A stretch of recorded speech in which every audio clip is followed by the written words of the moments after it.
Sa SMNI po, paano po kaya ang pagtanggap po ninyo? Kasi kanina, malinaw po na sinasabi po ng ating mga abogado, yung due process. Yes po. Opo, hinihingi nyo yung due process. Ang sinasabi naman po ng ating NTC, binigay naman po sa inyo yung due process. Binigay po ba? Absolutely po, or hindi po nabigay yung due process po. Bakit? Ang basis po nila, kasi sabi po ni the good commissioner na may basihan daw po, ang basis po nila is the determination of the House of Representatives. Parang pinalabas po nila po that the NTC pwedeng diktahan pala ng House of Representatives. Kasi based on their resolution po, ang kanilang order, the suspension is based on the determination of the House of Representatives. Hindi po tayo binigyan ng pagkakataon na magpaliwanag na in fact, I believe that NTC is a quasi-judicial body. Hindi po siya under ng House of Representatives na basta-basta na lang diktahan ng mga congressman. Kasi very clear po, nakalagay po sa order nila, as determined by the House of Representatives per resolution number 129.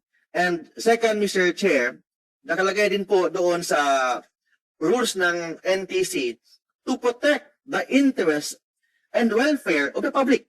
But wala nakalagay, bakit to protect the interest and welfare of the public, kailangan bigyan ng suspension, indefinite suspension, na hindi natin alam kung ilang araw, 10 years ba kami maghintay, 20 years ba kami maghintay, or until matapos yung prangkisa ng Suarsug Media Corporation.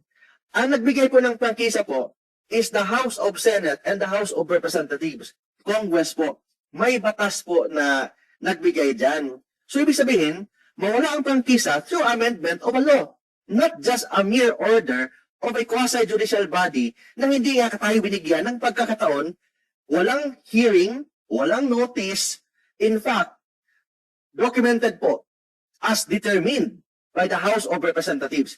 Ibig sabihin po, inaamin po ng NTC na nagpadikta sila ng congressman or ng House of Representatives. Yan na po ang masabi ko po. Linawin ko po, ibig niyo pong sabihin, ang ginawang investigasyon ng NTC, Wala po investigation po. As based lang po sa determination ng House of Representatives.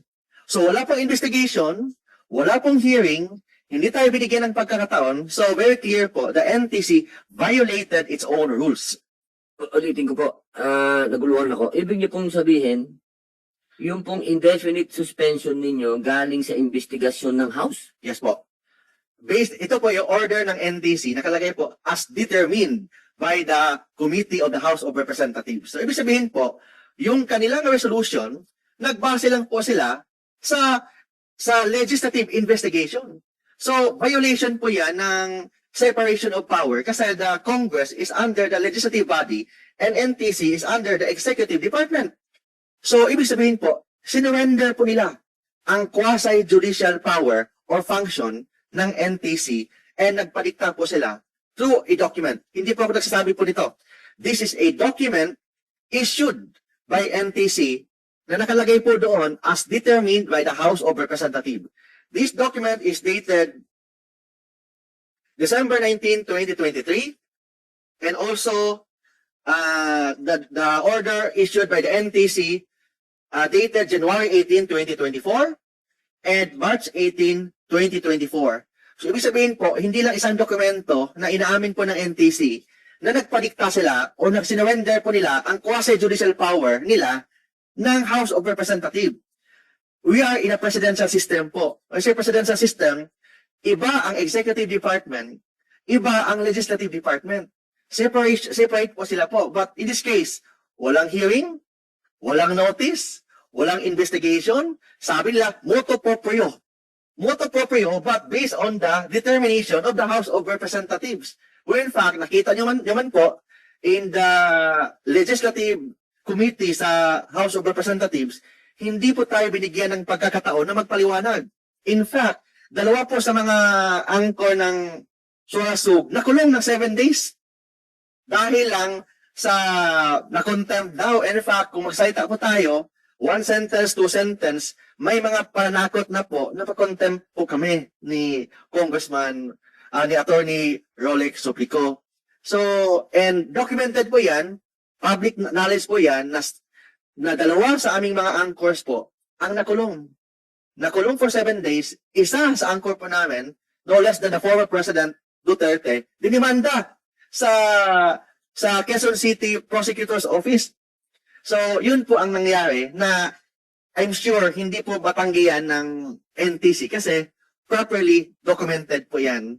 And inamin po nila ng basis po nila for the suspension or the indefinite suspension is the resolution of the House of Representatives. Salamat po. Hindi ko na po masyadong dadapuan pa kung ano po yung kaso pa kasi nasa court na po kayo, no? Per record po, wala pong kaso po. Actually po, yung magpa-file pa sana kami ng kaso. Kung may nag-file ng kaso po, it's not the NTS, it's not the Suarsug Media Corporation, mga individual person like the person of Attorney Roque, May mga anchors. and mga anchors, they're filing in their personal capacity. Hindi po ang network. So, ang network po, hindi po kami nagpa-file pa. But we are planning to file. We are admitting that we're planning to file a criminal and admin case po sa ombudsman against the officials ng NTC for grave abuse of authority and graft and corruption. But plano pa lang yan. Hindi pa namin ginagawa yan kasi maybe baka magbago pa yung isip or baka ayusin pa nila yung kanilang pagkakamali po. Okay po. May gusto po kayong sabihin? Opo. Nagdulot naman ito ng iba't ibang reaksyon mula sa ating mga netizens.